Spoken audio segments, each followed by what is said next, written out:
What is up, everyone? DJ Anubis here with you on Meltonia Podcast with another episode of the Species Spotlight, where I go and I kind of showcase my hobby in the tarantula field.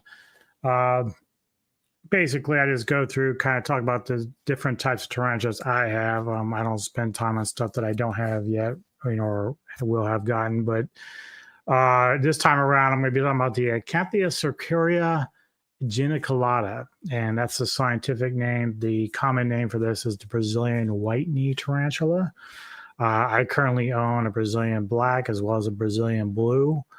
So this one is a newer one for me.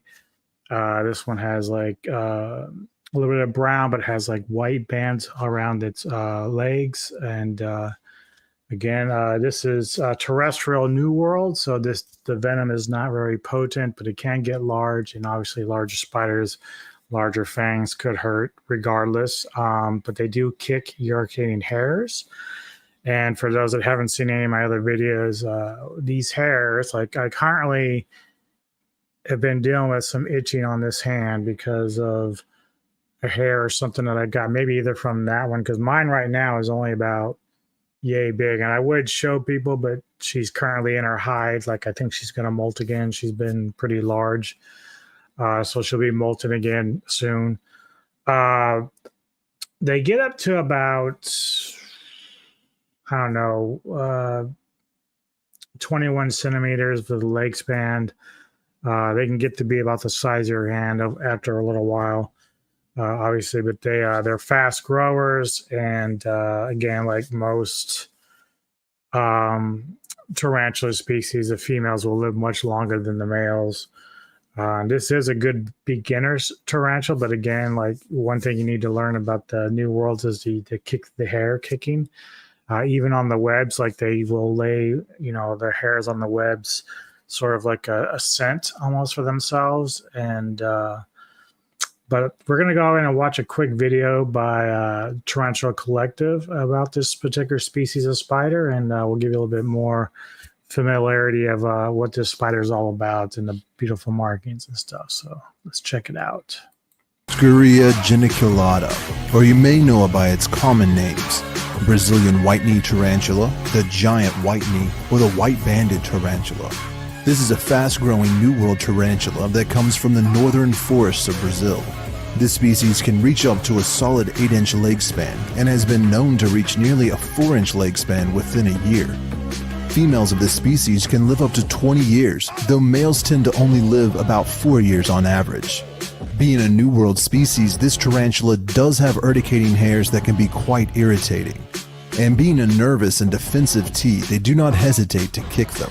This tarantula would rather retreat to its hide when it feels threatened before threatening to bite, but it is prone to kick up some hairs while it is retreating.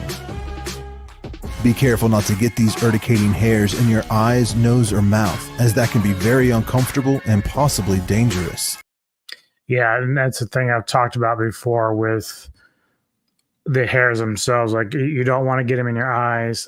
They're like little barbs, so you wouldn't think much about them, but because they can just be like dust almost when they're kicking them off, they get in your eyes can cause really big problems, and you have almost some people have had surgery to fix that.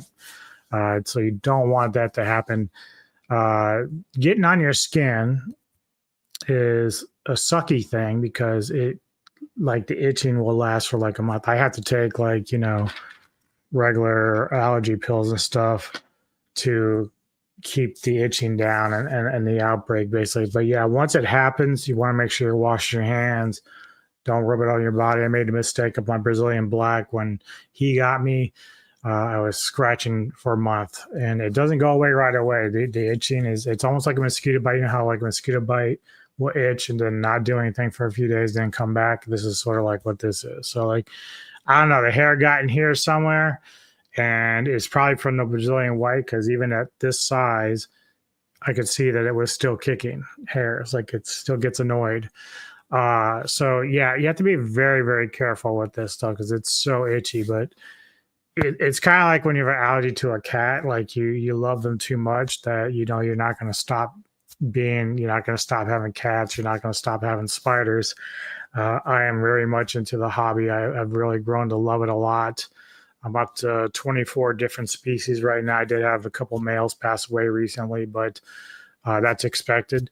But probably going forward, I won't have as many, I think, because I still have some other males in my collection right now. Once they die off, I'm going to focus on purchasing like females. And so those are a little bit more expensive, but at least once I get a female, I know I'm going to have her for a good number of years. I might still raise some spiderlings. You can get some pretty good deals and get lucky enough to have a female in there. But for the most part, when it comes to like replenishing my own collection of spiders, I'm just going to kind of focus on females and try to go that route just to be a little bit more, what do I say? It's going to take a little longer to get my collection back up at that point once my males die off because I want to stick with females. They live longer. I have a few females in my collection, which are doing well, but ultimately that's the goal. This tea is an aggressive eater and will pounce on any prey that enters its habitat with ferocity and force, making it one of my all-time favorite feeding responses. The only time my white knees refuse food is when they are in pre-molt, and even then I have had some instances where slings and juveniles ate right up to a day or two before molting. The husbandry for this species is pretty typical of all New World terrestrial teas. They require an enclosure that provides more width than height. In fact, providing too much height to a heavy spider like this can be deadly. You don't want the tarantula to be able to climb up the side of the enclosure to the top and have a long way to fall, as they could easily rupture their abdomen and die. I usually fill my enclosures up at least halfway with substrate, sometimes even a little more, and provide a hide and a water dish. This tea tends to enjoy burrowing deep into the substrate as slings, but even with a deep burrow, mine stays out in sight a lot of the time. As they grow larger, they become less skittish and more prone to stay out on display. With their bright white bands contrasting against the deep black of this spider, they are a gorgeous and mesmerizing species. I keep their substrate dry, but once a week I will overflow the water dish to ensure about a third or at least a corner of the enclosure has damp substrate. This species is a very dramatic eater and quickly pounces on its prey, sometimes even rolling itself over in the heat of the catch, so it is exciting to watch it take down prey. Yeah, so that's a little bit about the Brazilian white knee. He has right though, because it is a very healthy eater, and even at the smaller stage, like if I almost put a cricket almost the size of it in there, and it still took it down. Like even my Chilean rose gray does the same thing. Like that one likes to eat a lot too, but it'll be curious to see how the Brazilian white acts once it gets larger, because judging by the video, it will pounce on food. And I have my Hispolian giant bird eater. That one, like I literally cannot when I feed her, like I have to kind of throw it towards the back of the enclosure because she just throws herself at it. Like you'll see in that intro video where that other spider, like it looks like it might be a bird eater as well, is jumping to the food, even if it's like a few, like a foot away. That's what my bird eater does. And if I were to try to feed it close to the opening of the doors, she would jump out literally trying to get it. And I can't have that. Not that she's poisonous or anything, but she's very defensive if I try to fuck with her too much, just because they're protecting themselves, they don't want to be bothered. So when I put food in, I put it towards the back and she'll just jump at them and she'll grab them. Like even if she has one in her jaw, she'll go and snag another one. So very healthy eaters, and the Brazilian white knee is going to be very much in the same vein of how it feeds and all that stuff. But they're all beautiful. Like if you ever seen any of the Brazilians at all, Brazilian blue, very gorgeous looking creature. Brazilian black, jet black, velvety black hairs, and of course their white knee is just very cool with the white bands around it. Like one thing when Kevin Levitt and I did the video for the movie Tarantulas, the Deadly Cargo, watching that movie now as opposed to back when I was a kid, I'm able to kind of identify the spiders a little bit, which is kind of cool on my end.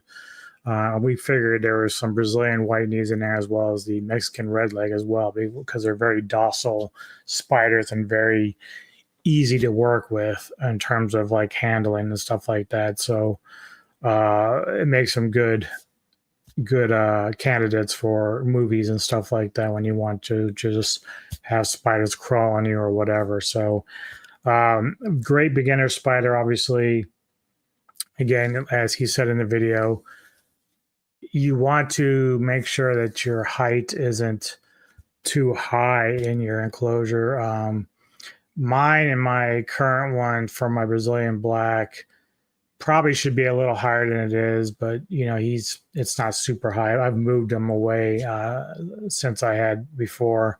He's in like a regular plastic one now. I just try to move the males to non-sexy enclosures because I know their time is limited as far as like lifespan. So been keeping the females in nicer enclosures for long-term stuff. But I'll tell you, some of the spiders I picked up a black femur earth tiger not too long ago, and she is like just webbing the fuck out of her enclosure. I'm just like, I can't even open the door. She's like webbed around, so like I have to go through the top screen to drop prey in there and stuff. But some of them are just heavy webbers, and it's like once they get around to the doors, you can't even get in. Even my feather-leg baboon does the same thing. Like I keep trying to get her to go to the back where the bark is and make a home back there, but she'd rather stay up front where the door is. And I'm like, I don't need you running out on me. But yeah, so the hobby itself is a lot of fun. I've been having a blast with it, and I'm glad to show you all some of the spiders that I actually own. Like I said, I would have some video of my white knee, but I just moved her to a newer container. She's getting larger. But she's kind of like sealed herself into her bark as she's going to molt soon. Obviously, that's her plan. She was getting pretty big as it was before I put her in there. So I think she was kind of happy to have a little place to go and hide and in a molt in. So that's it. Yeah. Let me give you an idea of those stuff coming up on the channel as well as where my appearances are. Later today, around 1-ish or so, probably more like 2 when I get uploaded. Kevin Lemmer and I are returning with the Cinematic Synergy this October. On his channel, the entertainment headquarters is Fear of the Wolf. We're between him and I, we obviously are doing a lot of werewolf films reviews. He's handling most of it because that's kind of his thing. Last year, if you paid attention to his channel, he had the month of the vampire, he's a big vampire guy. So he kind of dedicated this year to me and the wolves and the werewolves, which he does like. But, again, he's a vampire dude. But he's handling like a good amount of movies in the werewolf genre. In fact, Saturday, he's doing the live one with Fear the Wolf, where we're doing the entire Howling franchise. And so we'll be talking about those films later today, though, in Cinematic Synergy, my channel, my show. He's always my co-host on that, and we're going to be doing The Wolf of Snow Hollow. And then later this evening, Mr. Tony the Dead and I are going to get back to our Ghouls of Midnight picks. I've chosen Allegoria from 2020, and he has VHS Halloween from this year that we're reviewing, and we'll have those up when we can. Then Saturday night on Olvin's channel for Silver Screen Savants, it's going to be a fun time. Even though it's considered my pick, it's actually more Geek's pick, who's going to be there with us, as well as I think Jedi as well, to review 1980's The Fog by John Carpenter. So that's going to be there with that. And then, of course, Sunday, I'll be joining Jedi again on his channel for a review of Galaxy of Terror, and I think it's 1978. I'm not sure the exact year, but I think that's it. But it has some early roles for guys like Robert Englund and Sid Haig, horror icon legends in the genre. So I'll be looking for that review on that. And then, of course, I'll update you all what's going on beyond that. But thank you all. I appreciate the support as always. Hit the like button, subscribe. Let me know what you think about Brazilian White Knee. Do you like that type of spider? Are you in the hobby? Let me know what you got, and I'll be glad to listen to you and hear what you have to say. Anyway, thank you much. See you all later, and have a great rest of your day. You see me for you.